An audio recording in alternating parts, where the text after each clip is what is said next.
नमस्कार, बहुत स्वागत है आपका न्यूज 18 के डिजिटल प्लेटफॉर्म पर। मैं हूं प्रशांत कटारे और आज बताएंगे आपको आखिर कैसे पाकिस्तान एक साथ कई मोर्चों पर घिर गया है। एक तरफ तालिबान से पाकिस्तान का संघर्ष जारी है, तो दूसरी ओर बलोच विद्रोहियों ने पाकिस्तानी फौज की नाक में दम कर रखा है। तो दूसरी ओर अंदरूनी राजनीतिक संकटों से पहले से जूझ रहा है पाकिस्तान। अब बलोच कैसे बने पाकिस्तान के लिए नासूर, ये भी बताते हैं आपको।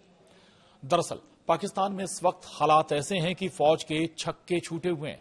एक तरफ आसिम मुनीर को CDF बनाने की कवायद चल रही है, दूसरी ओर हाल यह है कि बलूचिस्तान के विद्रोही उनके सैनिकों को ढूंढ ढूंढ कर मार रहे हैं। ऐसे ही हमलों में विद्रोहियों ने रेलवे ट्रैक से लेकर सेना चेकपोस्ट तक को निशाना बनाकर हमले किए। बलूचिस्तान में पाकिस्तानी सेना को बलोच विद्रोहियों की ओर से बड़ी चुनौती मिली है। यहां पाकिस्तानी फौज को लगातार भारी नुकसान उठाना पड़ रहा है। बलूच लिबरेशन आर्मी ने दावा किया है कि उसके लड़ाकों ने मस्तुंग, तुर्बत, कोहलू और चामलांग सहित कई जगहों पर पाकिस्तानी सुरक्षा बलों पर ताबड़तोड़ हमले किए। खुद BLA के प्रवक्ता ने यह जानकारी दी है कि उन्होंने किस तरह से आसिम मुनीर की फौज को धूल चटाई। BLA के प्रवक्ता जियंद बलूच के मुताबिक 1 दिसंबर को मस्तुंग के दश्त इलाके में जालो गंडन के क्षेत्र में रेलवे ट्रैक की सफाई कर रही पाकिस्तानी सेना की टीम पर घात लगाकर हमला किया गया। इस हमले में 2 जवान मौके पर ही मारे गए, जबकि एक घायल हालत में किसी तरह बच निकला। उसी दिन तुर्बत में पार्क होटल के पास सेना की एक चेकपोस्ट पर ग्रेनेड फेंककर हमला किया गया, जिसमें कई जवानों के हताहत होने और संपत्ति को भारी नुकसान पहुंचने का दावा किया गया है। वहीं BLA ने कहा है कि कोहलू के सिंघारी क्षेत्र में एक गैस कंपनी के सुरक्षा कैंप पर भी उनके लड़ाकों ने धावा बोला। वहां मौजूद निजी सुरक्षा गार्डों को पकड़ लिया गया और उनके हथियार जब्त कर लिए गए। कंपनी के स्थानीय कर्मचारियों को चेतावनी देने के बाद छोड़ा गया। चामलांग के ट्रिपल मोड़ पर एक कोयला कंपनी के सुरक्षा कैंप पर भी इसी तरह की कार्रवाई की गई। वहां भी हथियार कब्जे में लिए गए और स्थानीय कर्मियों को धमकी देकर रिहा कर दिया गया। संगठन ने शोषणकारी कंपनियों से जुड़े सभी लोगों को चेतावनी देते हुए कहा है कि वे इन कंपनियों को किसी भी प्रकार की सुरक्षा या मदद देना बंद करें, नहीं तो वे खुद इसके परिणाम भुगतेंगे। अब बलूचों के ताबड़तोड़ हमलों से त्रस्त है पाकिस्तानी फौज। आपको बता दें कि इससे पहले सोमवार को BLA ने दावा किया था कि 28 से 30 नवंबर के बीच हुए 29 हमलों में 27 पाकिस्तानी सैनिक मारे गए और 17 से ज्यादा घायल हुए।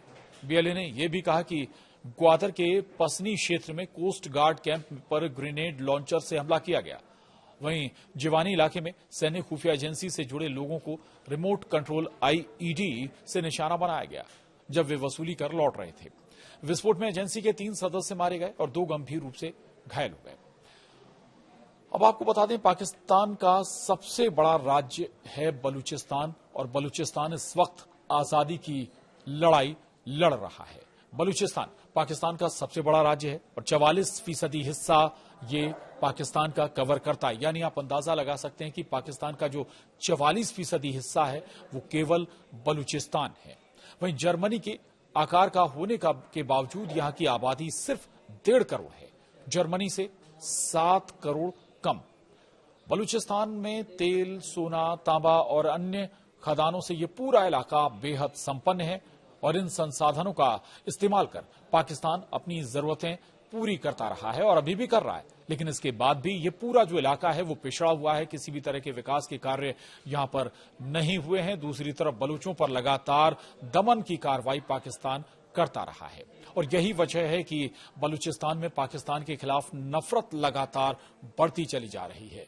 पाकिस्तान का कब्जा होने के बाद से बलूचिस्तान में 5 बड़े विद्रोह अभी तक हो चुके हैं और सबसे हालिया विद्रोह 2005 में शुरू हुआ था, जो आज भी जारी है और उसी का हिस्सा ये हमले जो लगातार पाकिस्तानी आर्मी पर होते रहे। लेकिन समय समय पर पाकिस्तानी आर्मी दमन की कार्रवाई बलूचों के खिलाफ करती रही है। आज के लिए इतना ही। नमस्कार।